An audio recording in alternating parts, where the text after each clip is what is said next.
Hello friends, welcome to our channel. मैं हूं आपका दोस्त एंड होस्ट दिनेश कुमार। जैसे कि मैंने आपको बताया था कि हम एचएम के ऊपर वीडियो बनाने वाले हैं, तो हमने लास्ट वीडियो में बात की थी एलिजिबिलिटी क्राइटेरिया के ऊपर, एचएम क्या होता है। और आज इस वीडियो में आपको बताने वाला हूं कि सिलेबस एंड टेस्ट पैटर्न कैसा आता है। So let's start the video.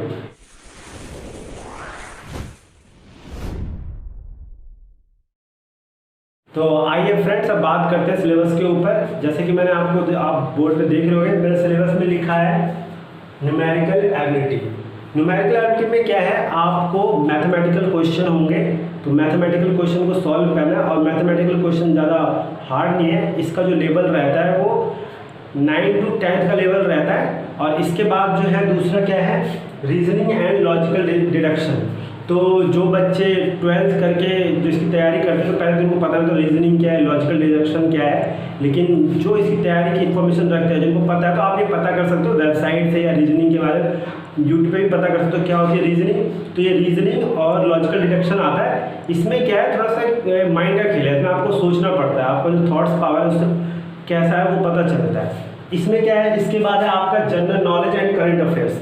अब ये जनरल नॉलेज और करंट अफेयर्स क्या है, जनरल नॉलेज में आपको पता ही होगा, जनरल नॉलेज आपने बचपन में पढ़ा होगा, जनरल नॉलेज की बुक भी होती है।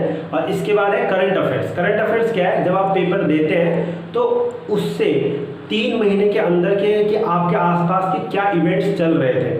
जैसे कि प्राइम मिनिस्टर ने कहाँ का विजिट किया, उस समय कौन सी एक्सरसाइज हुई, कौन सी नेवल एक्सरसाइज हुई, आप जैसे various state and it's capital, इसके बारे में आपके अंदर करंट अफेयर्स के बारे में पूछा जाता है। अब जनरल नॉलेज के ऊपर मैं थोड़ा सा आपको ओवरव्यू दे देता हूँ। जनरल नॉलेज क्या है, जैसे कि आपको जैसे पता है कि जैसे बचपन में पूछा था हुआ the first prime minister of India.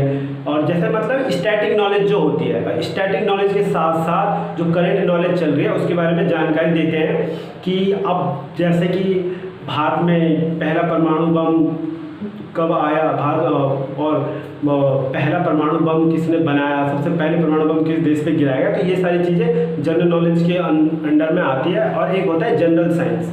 General science में क्या है, आपको 9th और 10th लेवल की जनरल साइंस पूछी जाती है। तो ये जो मैंने बताया वो सारा टॉपिक इसके अंदर कवर करता है, general knowledge and current affairs के उसमें टॉपिक में कवर करेगा। इसके बाद आता है आपका इंग्लिश लैंग्वेज। ये इंग्लिश लैंग्वेज क्या है, इंग्लिश लैंग्वेज आपको पता ही है, आपने 12th में दिया होगा ग्रामर सेक्शन, 10th में ग्रामर सेक्शन दिया है। तो उस ग्रामर सेक्शन जैसा ही पोर्शन होता है। और इंग्लिश बहुत सारे बच्चों की वीक होती है, तो डरने वाली बात नहीं है, ज़्यादा हार्ड इंग्लिश नहीं आती है। और क्योंकि ये मल्टीपल चॉइस क्वेश्चन होने वाले हैं तो इतना भी टफ नहीं होगा। इसके बाद क्या है, इसके बाद है एप्टीट्यूड फॉर सर्विस सेक्टर। अब ये क्या है, ये तो पता नहीं, कोई सिलेबस ही नहीं है। तो ये क्या है कि एचएम में आपका कि सर्विस सेक्टर जैसा होता है, तो उस सर्विस सेक्टर में जो एचएम के बारे में नॉलेज होती है कि आपको एचएम के बारे में कितना पता है, होटलों के बारे में कितना है पता है, और सर्विस सेक्टर क्या होता है, जैसे बैंकिंग, होटल मैनेजमेंट, ट्रांसपोर्टेशन, ये सारे हमारे सर्विस सेक्टर में आते हैं। तो इसकी नॉलेज के बारे में आपसे जज किया जाएगा। तो ये जो सारा सिलेबस जो मैंने बताया है, ये आपका सारा सिलेबस है, यही इसी के रिगार्डिंग पूरा पेपर में आने वाला है जो आपका टेस्ट होगा। तो आइए स्टूडेंट, मैं आपको बताऊं टेस्ट पैटर्न कैसा है कि कौन सा सब्जेक्ट कितने नंबर का आता है। तो आइए स्टूडेंट, अब देखते हैं हम टेस्ट पैटर्न के बारे में। तो सबसे पहले मैं बता दूं आपका न्यूमेरिकल एबिलिटी।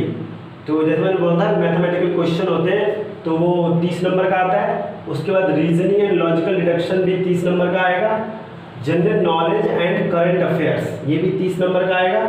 इंग्लिश लैंग्वेज सबसे ज़्यादा मार्क्स के हैं, 60 नंबर के हैं। और एप्टीट्यूड फॉर सर्विस सेक्टर ये 50 नंबर का है। और हाँ, इस पेपर की ड्यूरेशन कितनी होगी, 3 घंटे होगी। और ये जो पेपर होगा आपका वो ऑनलाइन मोड होगा, जो कि सीबीटी होगा, यानी कंप्यूटर बेस्ड टेस्ट होगा। इसके लिए जो कंप्यूटर के सेंटर बनते हैं वहाँ पे आपको जाके पेपर देना होगा। और ये जो पेपर है, इस पेपर में क्या है, नेगेटिव मार्किंग होती है। नेगेटिव मार्किंग क्या है कि जैसे आपने एक क्वेश्चन सही किया तो आपको इसमें इस टेस्ट में 4 नंबर मिलेंगे।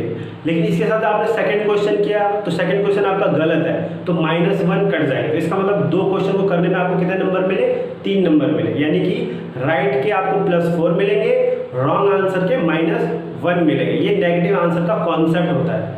ओके, तो आपको ये ध्यान रखना है कि इस पेपर में जो ऑनलाइन मोड है इसमें नेगेटिव मार्किंग भी होती है, तो पेपर देते समय इस बात का ज़रूर ध्यान रखें।